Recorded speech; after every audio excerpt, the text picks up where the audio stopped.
Di ba binablog mo to ate? Oo. Maglagay ka ng ano. Minamahitay ko. Oh, ito po. Ito yung aming small greenhouse na inilaan namin para sa cherry tomato. Si ma'am nagbablog. Ito pong variety namin na to. Mas masarap pa sa strawberry, sabi ng iba. Kasi nga, matamis siya. Walang asim. Para kang kumakain ng hindi kamatis, though kamatis ang kinakain mo. At ito, pag andito kami, ito ang aming merienda. Totoo po yun, talagang napakatamis. Kaya, pag ito po ay nagulang na, gumulang na, ay at mabilis pong mahinog. Ayan o, may bunga na kami. Ayan o. Bata pa ho ito.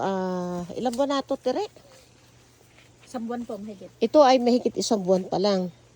Pero mabilis po siya. At alagang bata eh. Kasi nasa greenhouse. Hindi man lang ito makatikim ng kahit anong lason. Pero kitang-kita nyo naman po, oh, healthy siya. Meron kaming kulang 100 puno dito ngayon. Pero ito po, ayan oh, ayan yung cluster na bunga oh. Kaya bata, pero meron na. Ito po ay galing sa, itong variety namin na to ay galing sa Europe. At matamis siya talaga. Como ang pinagmulan niya ng variety, lahi niya ay galing sa malamig na panahon. Ito po ay itinanim namin dito sa malamig na panahon din dito sa walang kamuka dito sa Nueva Ecija. At ito po ay matatagpuan sa Labi, sa Oasis Place, the Oasis Place na kung saan ay hindi lang naman itong kamatis ang aming tanim. Ang tanim namin dito, lettuce. Talaga naman, pag kinain mo yung lettuce, napakalutong at napakalinis, wala kang kaba. Kahit tikman, kahit pag nasa puno, kumain ka. Talaga namang, yung mga ang aming customer, samyupsal, restaurant, na kung saan ay sinusuplayan po natin ng ating lettuce. Kaya sa susunod na pagpapakita ko po sa inyo nitong kamatis namin, ay yung pipitas na kami.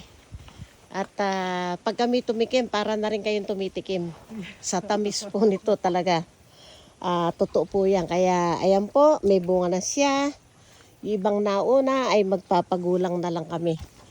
Kaya akmang-akma sa panahon, dito sa amin, sa weather condition dito, na kung saan ay napakalamig po rito. Ito po ay rainforest area at mahangin, malamig. Ngayon po siguro dahil tag-araw, ngayon siguro ang klima rito 21 to 22 degrees centigrade sa ngayon. So ito pong pinakita ko sa inyo, ito yung una. Ang susunod po itong next stage niya. Yan, medyo maliliit pa pero about to, ayun, may flower na rin pala. Kaya we will continually harvest ito kapag ito po ay nagbunga na, ay nagpitas na. Tuloy-tuloy po ang pitas namin for the year. Kaya ayan po mga kapartner natin sa hanap buhay. Si Tire, ito ang aming tao rito. Kabisado na niya to, kaya kahit wala kami, tawag-tawag lang kami, okay na po. Ito po yung special talent namin dito. Ayan po, si Roan.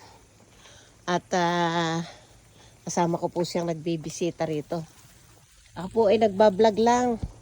Kaya, ayan, napakasarap po nitong variety na ito. So, that's all for now. Susunod po, yung magpipitas na tayo ng matikman natin pare-parehas. Thank you very much.